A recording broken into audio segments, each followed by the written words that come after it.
Il y a des jeunes qui en ont marre, pour l'instant vient de le dire, il y a les jeunes qui commencent à se détacher parce qu'en fait, une bonne partie sont plus radicaux que la position officielle du Front. Donc, il y a des jeunes qui ont une propension à utiliser la violence. Et on voit directement que les manifestations dégénèrent, etc. Et c'est vrai que, sans que l'opposition directement le souhaite, mais en fait, c'est toujours qu'après des violences meurtrières, qu'il y a des changements de position, qu'il y a suffisamment de pression sur le gouvernement pour qu'il se rétracte ou prenne des positions ou essaye de faire des concessions, etc. Bon, c'est la chose la plus facile. On peut mobiliser facilement avec des dates clés. C'est pas le référendum, le 25 janvier, la date de la chute de Moubarak, le 11 février, etc. C'est le plus simple. Mais le plus difficile à faire, c'est d'avoir vraiment une stratégie, comme vient de dire le Dr Assam, développer une stratégie auprès de l'opinion publique et en fait essayer de rivaliser avec les islamistes dans la rue, auprès des gens. C'est ça qu'il faut faire en fait. Il y avait certaines prémices. Quand ils ont dit on va organiser des rencontres populaires, et ils ont choisi un certain nombre, y compris Dakarlé, on est en train de parler tout à l'heure du gouvernement Dakarlé, parce qu'il y a une forte dose d'opposition. Ils ont choisi également les villes du canal de Suez pour ça, parce qu'ils savent déjà il y a une grande opposition dans ces endroits-là, vis-à-vis des islamistes, des frères musulmans. Donc ils peuvent capitaliser sur ça, sur cette fronde, cette opposition, cette contestation qui sont dans certains endroits. Et c'est ça qu'il faut faire en fait. Il faut développer. Si, imaginons en théorie que le gouvernement ou le président accepte les conditions de l'opposition, il faut maintenant travailler sur le terrain en fait, travailler auprès des gens.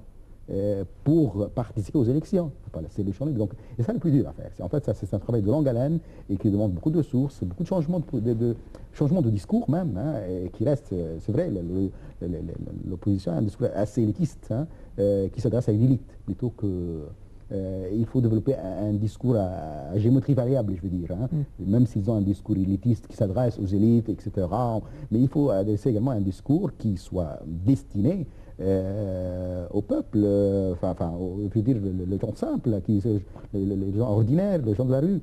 Il faut aller dans les provinces, etc. Et ça, bien sûr, ça demande des ressources, du temps, de l'énergie, ce qui est difficile à faire, ça prend du temps. Vous voyez, les islamistes, ça fait des années, des décennies. Et les frères musulmans, on n'en parle pas, c'est depuis 1928. Les salafistes depuis les années 70 au moins, hein, qui ont le réseau de charité, etc. Mais et dans les mosquées, dans les chaînes satellites, les salafistes sont bien en avance sur les frères là-dessus, sur les chaînes satellites, ils ont leurs chaînes satellites, donc ils ont de la popularité. Or, l'opposition n'a pas ça, n'a pas tout ça. Donc il faut un travail, c'est un travail dur à faire. Hein. Déjà, il y a un début où on peut considérer une désobéissance civile à Port Saïd. Déjà, comment vous voyez cette désobéissance? Est-ce que c'est une vraie désobéissance civile, complète, je veux dire? Et à Port Saïd, oui. Sinon, oui. Et en plus, oui. Est-ce que l'opposition peut profiter d'une situation pareille pour essayer de le dégénérer dans d'autres villes? Bien sûr, c'est un élément très important puisque la désobéissance civile qui est sortie du cadre du Port Saïd vers les autres villes et puis après vers le delta de Qahliya, le gouvernorat. Est-ce que on peut considérer comme une désobéissance civile à Port Saïd? Oui, c'est une désobéissance, bien sûr, puisqu'on refuse de travailler, on refuse même de se plier aux impératifs du gouvernement. Ça veut dire que l'administration est complètement paralysée. Si la paralysie, par exemple, s'étend pour frapper la plupart de la province égyptienne, donc le gouvernement sera incapable de gérer, hein, sans compter justement les erreurs qu'a commises en fait le gouvernement. Mais je pense que l'opposition devra aller plus loin. Parce que le point le plus important, c'est quoi? C'est que, et je pense que c'est sur ce point-là, les islamistes misent. Ils misent sur leur capacité extraordinaire, leur compétence à s'adresser au peuple et à leurs besoins essentiels. Ils ont fait preuve justement d'une compétence à s'organiser, je suis d'accord, mais ils ont fait en même temps aussi d'une incompétence catastrophique à gérer les crises. Donc eux, pendant les élections, ils peuvent justement manipuler. Pourquoi? Parce qu'ils s'adressent au peuple pauvre. Ils savent très bien comment s'infiltrer dans la province. Ils savent qui ont besoin d'eux. Or, l'opposition, qui a gaspillé son temps justement à scander des slogans qu'on ne comprend pas, enfin le citoyen ordinaire. Ça, c'est un point très important. Il devra, ça c'est à mon avis, c'est un avantage pour l'opposition, c'est quoi? Il devra en fait profiter de cet avantage, c'est que les islamistes sont de plus en plus discrédités et décrédibilisés. En tant que journaliste, docteur Hicham, quelle est la situation dans le pays aujourd'hui vis-à-vis de manifestations de part et d'autre, vis-à-vis de désobéissance civile, etc. Un petit aperçu de votre part de ce qui se passe de part et d'autre. Il y a déjà, en toile de fond, il y a une crise politique majeure, c'est sûr. Hein. Et ce qu'on voit pour Saïd, ou un petit peu au Suez, ou à Ismaïlia, ou dans certains gouvernements du Delta, qui passent de la désobéissance civile, c'est vrai, pour Saïd, avec vers des formes moins importantes de manifestations, de protestations ou de prémices de désobéissance civile dans d'autres endroits. Bon, il y a une sorte d'instabilité, qu'on peut bien sûr observer facilement, une sorte d'instabilité sécuritaire, progression de la crime organisée. Ce sont des symptômes de cette crise multiforme. Et il y a également, et surtout, il y a une crise économique aussi qui rôde, qui guette très sérieusement.